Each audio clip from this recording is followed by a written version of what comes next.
Last time, on Planescape Torment, I caught up with this Daubus named Fel, who is a tattoo artist, and seems to know us pretty well.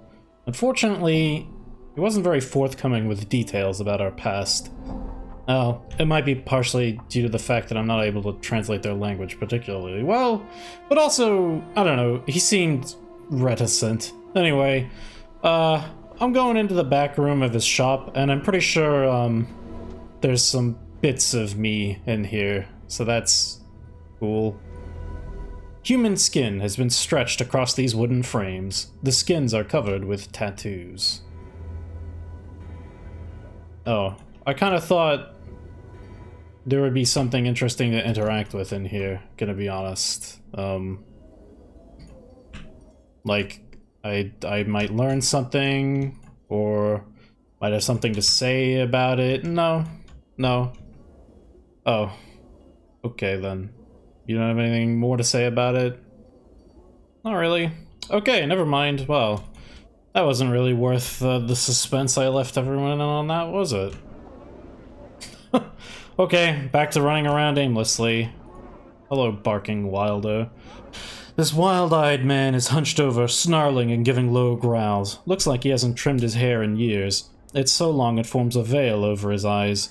He has a long, stringy mustache caked with grease and sweat, and the tips of the mustache droop so much that they have become tangled in his ragged beard. Hello. The man stops in mid-snarl and reaches up to part the curtain of hair that cover his eyes.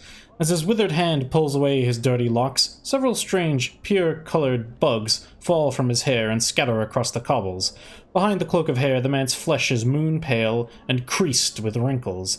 His thick, bushy eyebrows form a V as he stares at you. And my take the moon fly to... What? Take your hand and fly to the moon? Not today, my friend. The man frowns, but his eyebrows tilt upwards in a reverse V, creating a bizarre expression.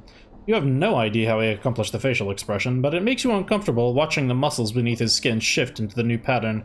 You can't tell whether he's angry, curious, both, or neither.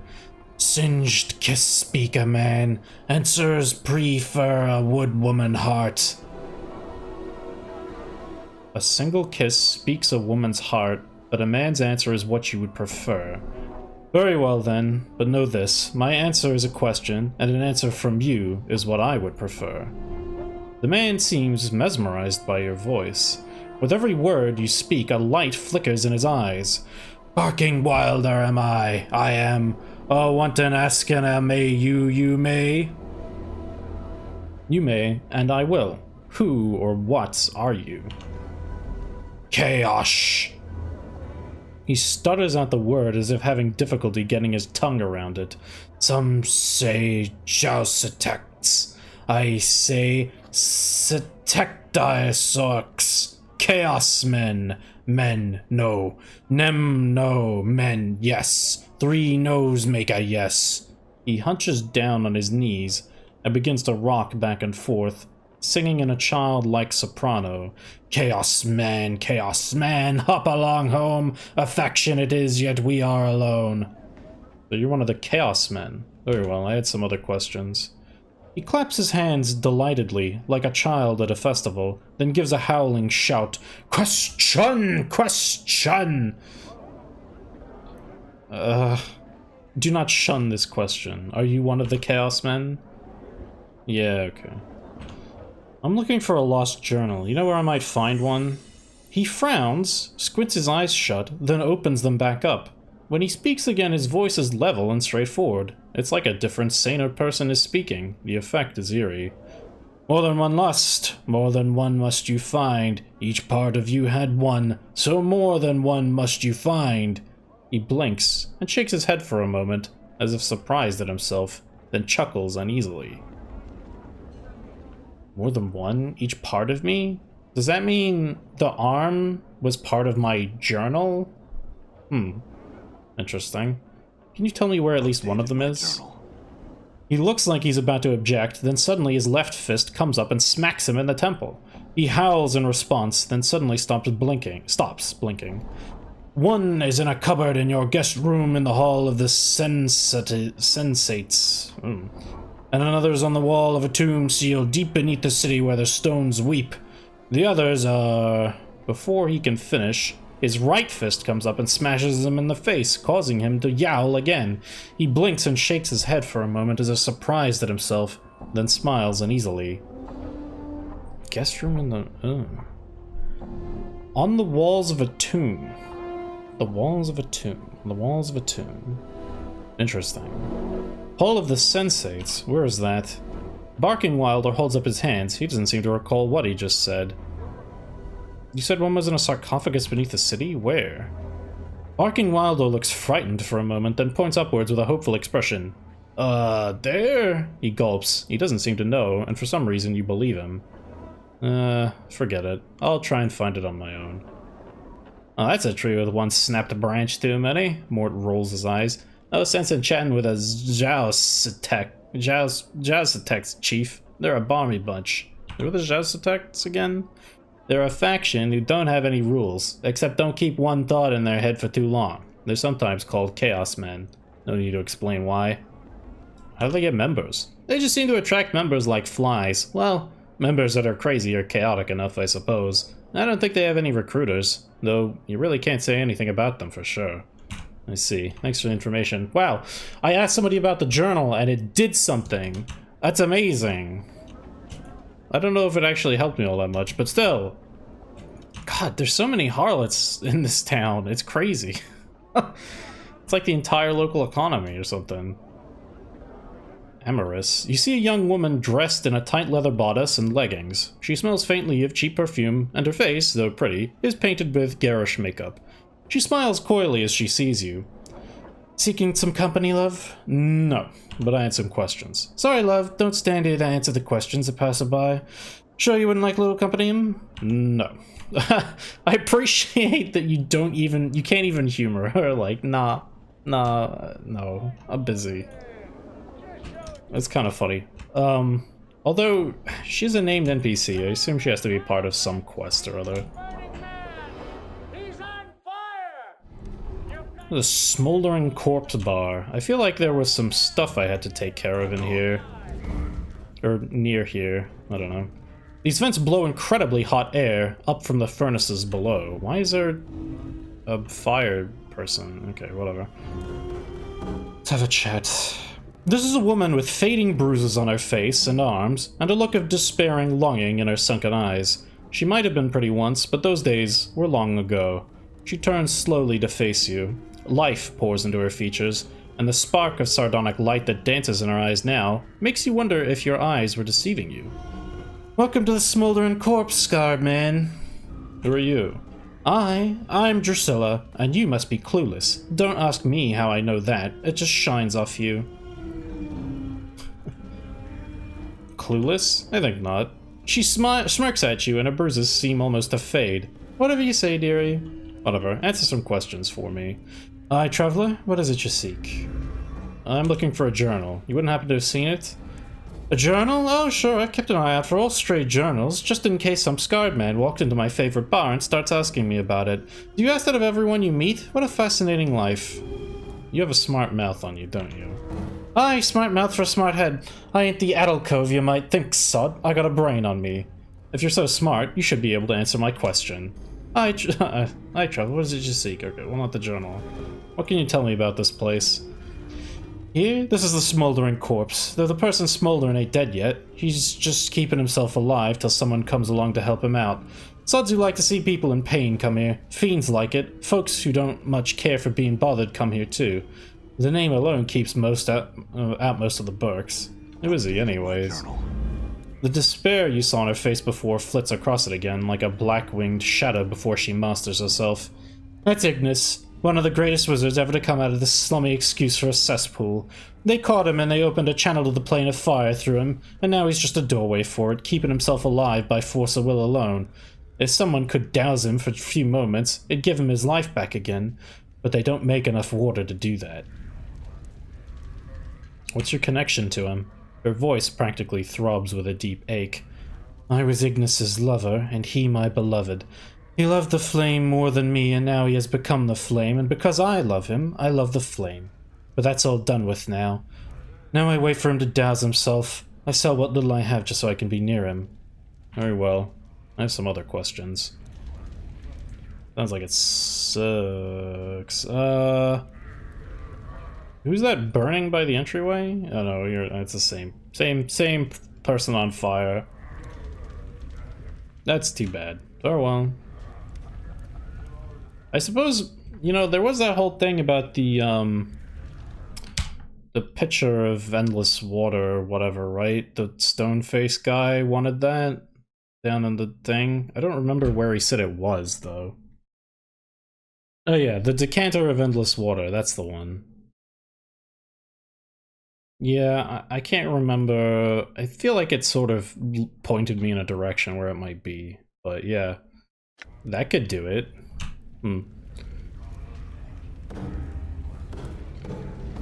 You see a soft-looking man with gentle, far-staring eyes. He dresses in supple leather clothing and carries various implements of use and destruction about his body, such as ropes, spikes, tinderboxes, and empty vials of air. He looks half gone, literally. There's an insubstantiality to his existence, as if his essence had been partially leached away. He focuses those eyes on you, and suddenly you find them gripping and determined. Greetings to you, O Seeker. Greetings. He carefully sets down the mug he's holding and gives you all his attention.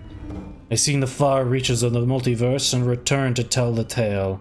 I've walked upon the bodies of dead gods and spun moonbeams in the astral ahead of 1,000 shrieking Githyanki nights. I have passed the edges of existence and watched my essence shiver away before me. What is it I can do for you? I had some questions for you. Perhaps I have answers for you. Speak and I shall tell. Okay, that's... Oh, right. This is... I guess this is a plane walker, right? As we've said. I'll get to this quest option after I'm done chatting with him. Who are you? I'm Candrain Illborne, traveler, dreamer, tale spinner, and so forth. You're a traveler? Tell me of the plains. I'm tired, Seeker, so tired. I'm fresh back from negation. That sounds like a fun time. I'll answer what I can for you, but I cannot promise that you will find satisfaction in the answers I give. What would you know? Would you hear of the outer planes, the prime material, or the inner planes? What's the difference? The difference is true essence, Seeker. The inner planes are matter, substance, true physicality. They are the building blocks of the multiverse, for it is from them that all belief in the elements spring. The inner planes filter through the ethereal plane, the plane of potential, some say, which forms the elements into the worlds of mortals. Once past the ethereal plane, one reaches the prime material, where exist all manner of mortals and monsters and myths and machines. It is there that belief is born, and there that the spirits that create the outer planes are born. When mortals die, they pass through the astral plane, a no-place that is thought and mental energy itself.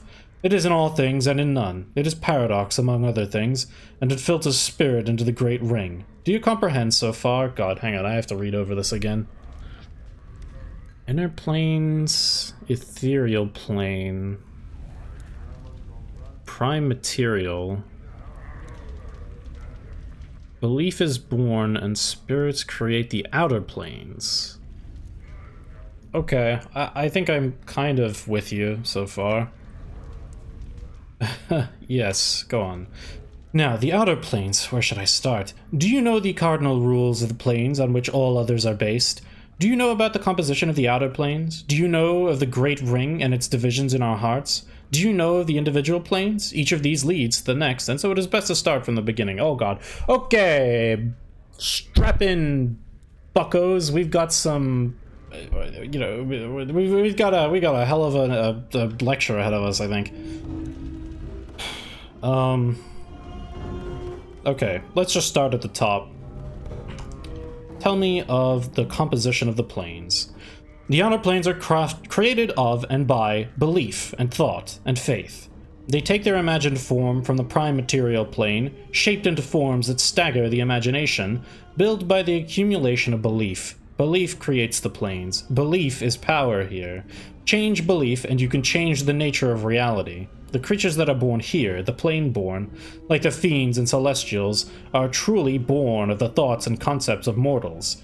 They each express some sort of ideal, and the more powerful the ideal, the more powerful the being. Thus, the being that symbolizes love is one of the strongest of all. Go on.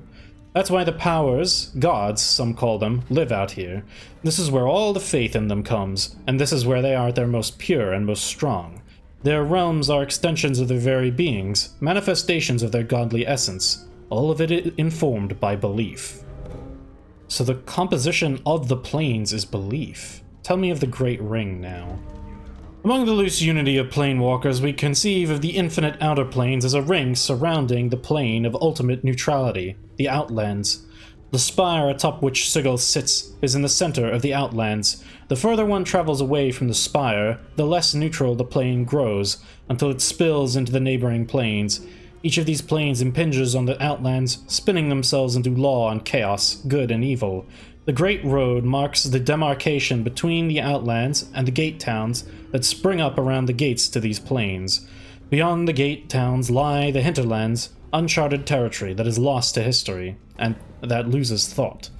Danger lies in the hinterlands. Go on. The outer planes differ by morality, not substance. For you, we'll divide the planes into 3 sets: upper planes of good, lower planes of evil, and the boundary planes of neutrality. These are then divided further by law and chaos, with the Outlands in the middle. Which of these interest you? Let's start at the top. The upper planes. Of the upper planes, there are the neutral planes, the lawful planes, and the chaotic planes. What would you know? Neutral. The neutral upper planes contain the Beastlands, a place of neutrality and goodness, with a slight tinge of chaos, where the animals rule in the eternal noon and night. They hold Bitopia, twin paradise of industry and labor, where all work toward the good of all, and Elysium, the sweetest plane of goodness and calm I have ever come across. Alas, right now I am not well enough to enjoy any of their restorative effects. What would you hear of now? Rest of the upper planes, lawful. Candrain gives a small shudder. I am not the best person to speak of the planes of law, he says, for the innate structure and ultimate patterns they impose frighten me. I steer clear of them because I value my individuality more than I value the knowledge they'll bring me. They include regimented Arcadia, nearest of the good planes to the unbending order of Mechanus, and Mount Celestia, home of the Archons, an island in the Silver Sea. Chaotic. These are where I feel at home, though I steer clear of Isgard for the most part. The endless battles and tests of metal among the floating earthbergs of the plain don't do much for my disposition. Arborea, though, he sighs. The mountains are taller, the air clearer, and the rivers purer, and the game larger than anywhere else. It is a true paradise, a place where passions run high and the wine never ceases to flow. When I have recovered enough of my wits and myself, when we have done the outer planes, you should ask me of the inner, and I will describe my journey to you. I will return to Arborea's bowers and glades and lose myself for a time. Okay, back a few steps. Tell me of the inner planes.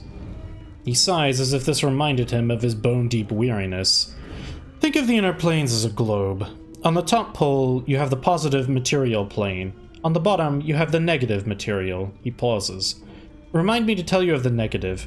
His eyes turn inward to some private horror. From the interaction between the two springs of all urge for the existence and non-existence, death and life, actuality and nothing. From them spring the basic elemental planes like fire, water, air, and earth. The para-elemental planes that lie between the 4 basic elements, and the quasi-elemental planes that come from the interaction of the 4 elements with the positive and negative. Jesus fucking Christ. Is anybody else having trouble parsing all of this information? Let me just go over it again.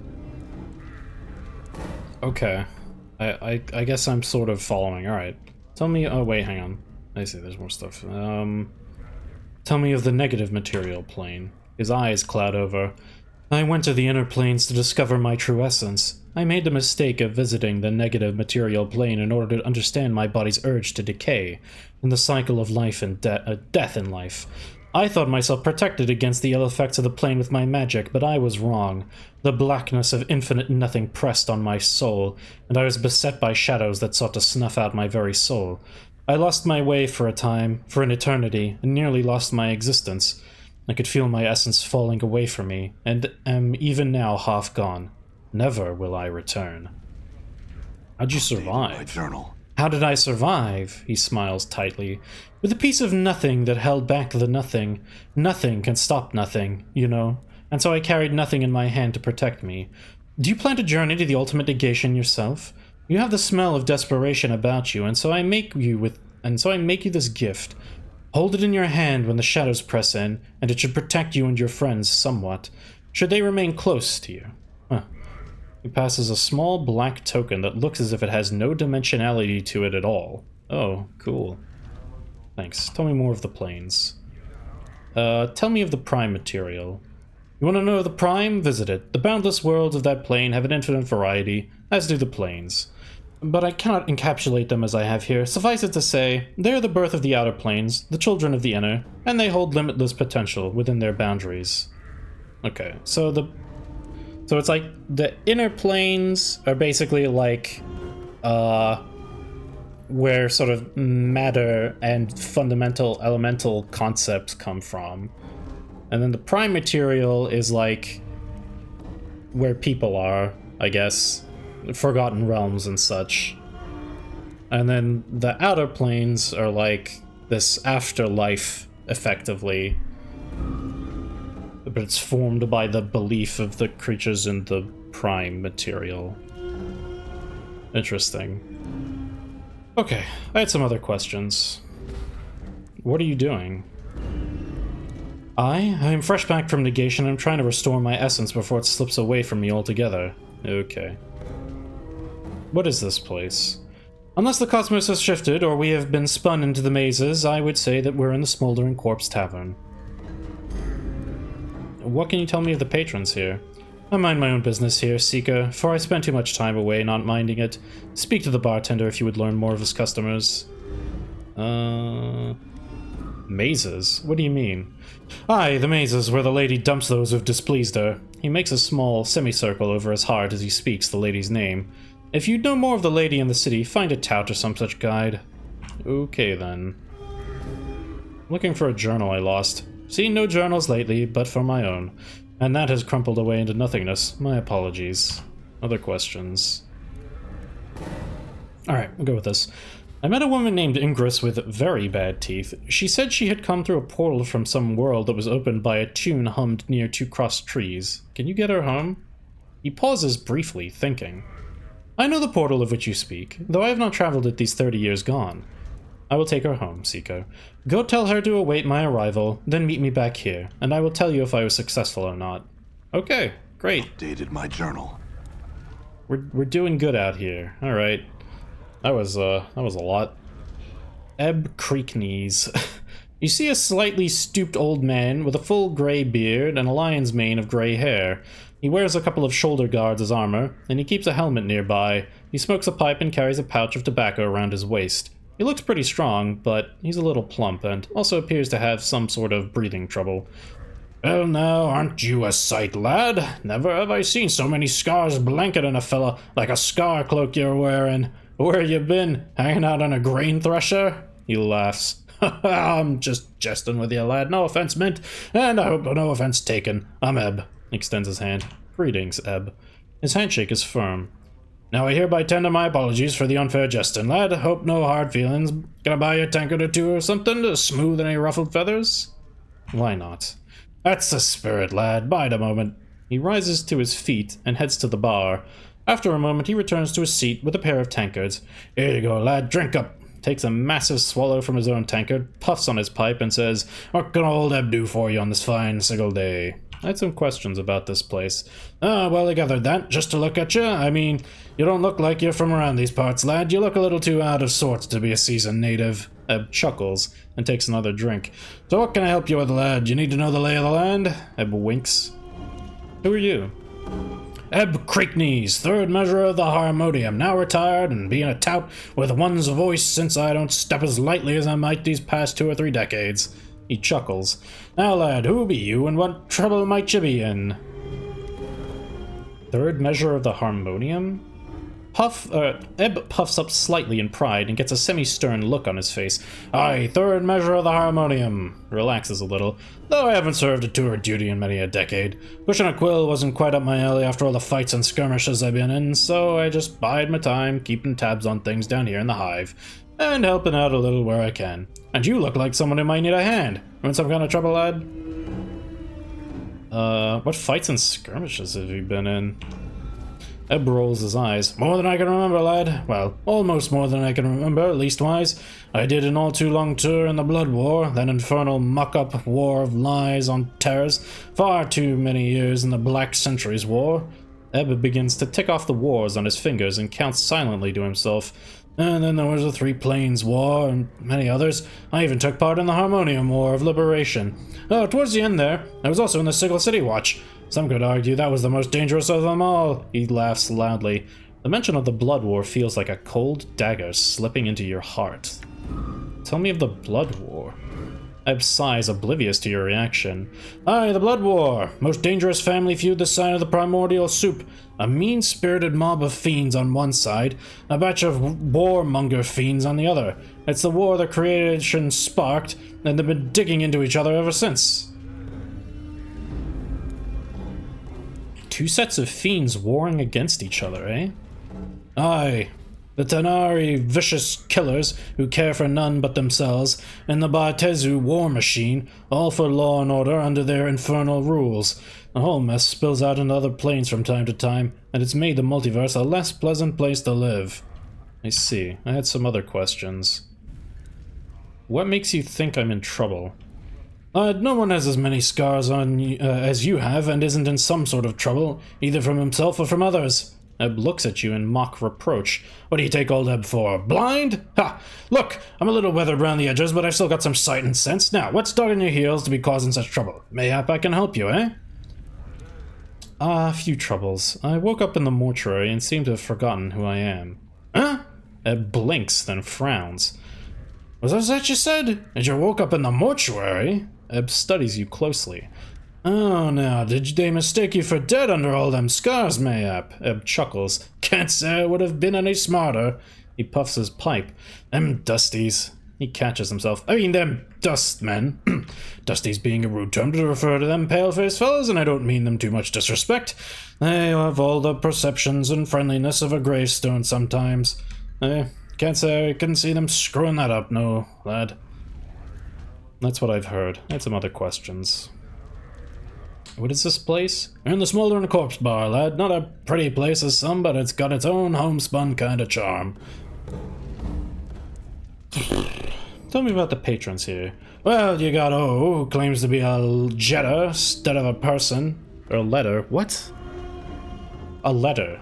Claims to be a letter instead of a person. Some mercy killers waiting around for a criminal. Pair of Abishai on furlough from the Blood War. Githzerai over there has been watching you from afar. Not too unusual, mind you. They're period cutters. And a lay down there, a clueless kid whose britches seem to be just a bit too tight, if you get my meaning. If you want information on the planes, talk to Candrain and Illborne over there. He knows more than most I know. Who's the smoldering corpse there? Him? Oh, no corpse, lad. No dead or him. Near as we can tell, old Ignis still alive inside that little roast spit. Near as we can figure, anyway. Ebb wrinkles his nose.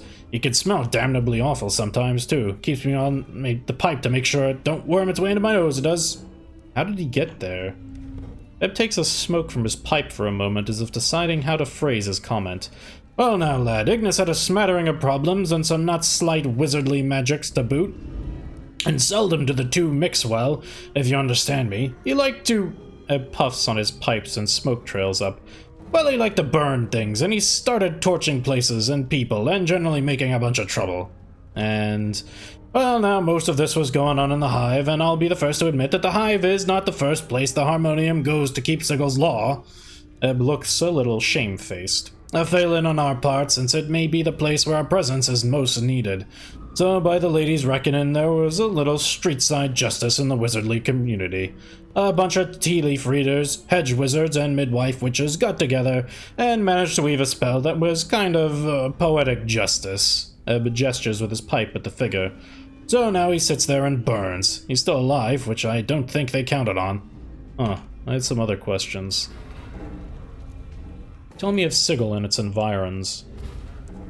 Ebb laughs loudly. You don't think small, do ya? If you want to know what's outside the city, go talk to Candrain and Illborne over there. He's the traveler of this place. As for the rest of it, well, I can tell you of the lady, the Dabbas, keys and portals, way we keep track of time, way the city's laid out. What was it that you wanted to know? Lady Dabbas, Sigil's time. I don't think we've really heard about that, so that might be different. Layout, key, okay. Well, we sort of... I don't want to, like, cover too much of the ground we've already seen. So, tell me of Sigil's time. The way we measure time in Sigil's by the brightness of the sky. See, we haven't got a sun and moon like most worlds. We just got this everlasting haze that brightens and darkens at regular cycles. What most folks call midnight, we call anti-peak. What they call noon, we call peak. See, it's based on the peak and anti-peak of the brightness. So, when someone says something about 5 hours past peak, that's what they mean. I see. What about the layout? Oh, let me wet my tongue. He takes a pull from his tankard. The city floats above an infinitely tall spire. The spire. It lies on its side like a discarded wagon wheel, but there's no spokes that connect it to the spire. It's divided into 6 wards, each of them with its own function. Right now you're in the hive. I think the purpose of the hive is to be squalor to the rest of the city's grandeur. He laughs. Factions, philosophical clubs, or gangs, if you prefer, divide up the running of the city between them. Were you in a faction? Ebb raises his hand as if to stop you and laughs slightly. Oh, now hold on, lad. I'm no has-been faction member. They say, and they're right, that once you're one of the Harmonium, you're Harmonium for life. We're the Bloods that try and make sure Sigil stays out of trouble. No rocking the spire, no folks getting too over-enthusiastic about hurting each other, keeping the city down to a low roar. We try and keep the peace, lad, and most times we do a decent job. What other places can you recommend? Well, Ed puffs on his pipe and studies you. This is perhaps the best kit you could have wandered into from the start. Judging by your tattoos, you might be partial to having your designs on your body, in which case, there's a tattoo salon a little spirewood from here. You want to stay away from the alley at dangerous angles if you can. Ignis torched that place up not long ago, and ever since a bunch of bad bloods have set up kip in that stretch of desert. Interesting. I'm missing a journal. You're missing a journal! Was there more to the journal than just pages and words? Otherwise, I can't imagine too many Bloods who would bother themselves with letters unless it was really hot and spicy. Not much use for books of learning round here. Don't know where you might find such a thing. Ed puffs on his pipe. Then he snaps his fingers. But you know, lad, if Farad is the one who scraped you off the Sigil Street, then he might know the dark of where your stuff is. It's most likely in his larder, if you ask me. A dead man is usually in no position to keep his possessions when the collectors tumble across his body. Tell me about Farad. Well, now, don't know everything there is to know about old Farad, but I know some of the dark surrounding him. If you're determined to track down that spider and nail him to a wall, then I suppose I could spill some of his chants so you know what you're dealing with. He pauses to tamp his pipe. Farad dug his nest deep into Ragpicker Square not too long ago. Got a bunch of collectors and gangs together and started what one could almost consider a collecting faction. Be that as it may be... Where can I find him? I mean, I already found him, but... Well, lad, if you're looking for Farad, which I would say is pretty balmy, you're a little off the beaten path. You want to be finding Ragpicker Square. Chances Farad set up his kip somewhere up in the square. Even an old fellow like me who's been around the ring a few times don't know exactly where. Figure that Farad wants to keep the Darker's location dark. If you're all bound and determined to find Farad, go to Ragpicker Square and try to dig up Farad's location from some of the locals. Try and be careful about it, since there's plenty in the square that will make a gut hop out of you as soon as they look at you. Okay. Alright. I think that's... Oh my god. Oh fuck. I feel like I'm done, man. I can't do any more today. That was so much fucking talking. So much. I'll be okay. I'll be okay. I just need some time. Anyway, it was fun, I guess, but fuck. Alright. I give my my poor old larynx a little time off. I'll catch you on the next one.